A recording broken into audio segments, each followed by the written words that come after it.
We have an impression from the statements by our Western colleagues as if the Iranian attack is the beginning, is the start of the whole thing. I mean, it didn't happen in the vacuum.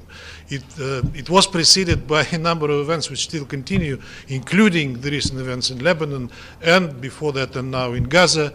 Dear colleagues, thank you very much for coming. I wanted to gather you to inform you about one outrageous incident that happened during the high-level week. Your colleague, Valentin Bogdanov, the correspondent of the All-Union Tele and Radio Broadcasting Corporation, was going to the press conference of Annalena Baerbock, the German foreign minister, and on the way he asked her a question on something about peace prospects for Ukraine. She preferred not to answer. He continued to follow her without harassing whatever. Suddenly, a German either press officer or a security guard came out and started to assault Mr. Bogdanov with his hands. Valentin asked to leave him alone, but that continued while he was proceeding to the press conference by the German foreign minister. Later we learned that Valentin was stripped of his UN pass. I wrote a letter yesterday to the Secretary General and sent him a personal message saying that this is absolutely unacceptable, and we demand that this decision be revoked immediately. The Secretary General promised that he will attend the matter. That's the main reason why I asked you to come here, because we believe that this is again an outrageous incident. If the one that deserves to be stripped of the access to the UN was the German guy assaulting your colleague. Was there any justification for what happened?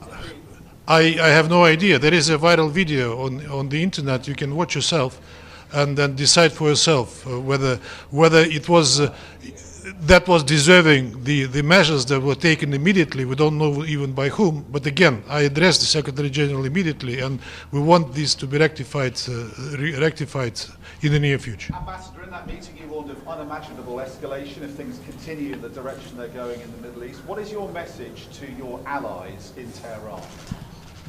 Look, Iran is a sovereign country. It takes decisions by itself.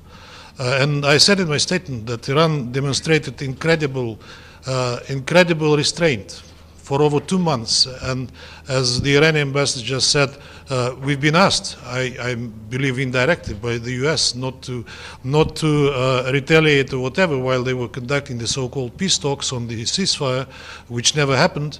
But then, again, I said it in my statement, we have an impression from the statements by our Western colleagues as if the Iranian attack is the beginning, is the start of the whole thing. I mean, it didn't happen in the vacuum. It was preceded by a number of events which still continue, including the recent events in Lebanon, and before that, and now in Gaza. To be puzzled by what happened is at least not becoming of serious people who are following the political and military events in the Middle East. And we've been warning long time, not just us, but many of my colleagues, that what's happening in the Middle East with the conduct of the Israeli military operation may lead to the wider conflict, to its expansion over the whole Middle East, with the potential spillover even further. Mr. Ambassador, do you think Iran alert Russia? Did Iran alert Russia? I don't hear. Did Iran alert Russia before launching its missile attack? I have no idea. Again, Iran is a sovereign country. It takes decisions by itself. There's a media report that says Iran notified Russia before it Can you say it again? Mr. Ambassador. A double standard here.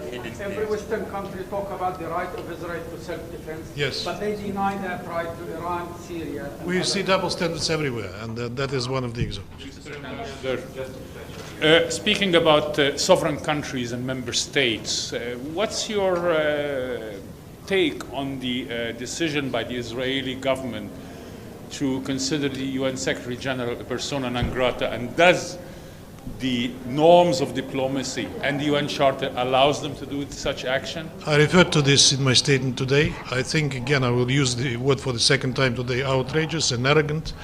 unbecoming for the UN country member that came to existence because of the UN, in fact. And I think that the Council should address the issue and should call on Israel to revoke it. How worried are you, Ambassador, by the situation? How worried are you? Just one final question, please. How worried are you by the situation in the Middle East? You've had decades of experience. Very simple. How dangerous is it? Secretary General today told that he wonders what is left of Resolution 1701. So do you think that Security Council needs a new document on de-escalation between Lebanon and Israel? We'll have informal consultations right after the meeting, and we'll see what products may be proposed by council members. But unfortunately, whatever considers Middle East, whatever considers addressing Israel, even indirectly, is being blocked all the time by one country, the name of which you perfectly know. Do you think Israel's actions are trying to influence the U.S. election? That's a question. That's a question that my intellect cannot conquer. Thank you very much.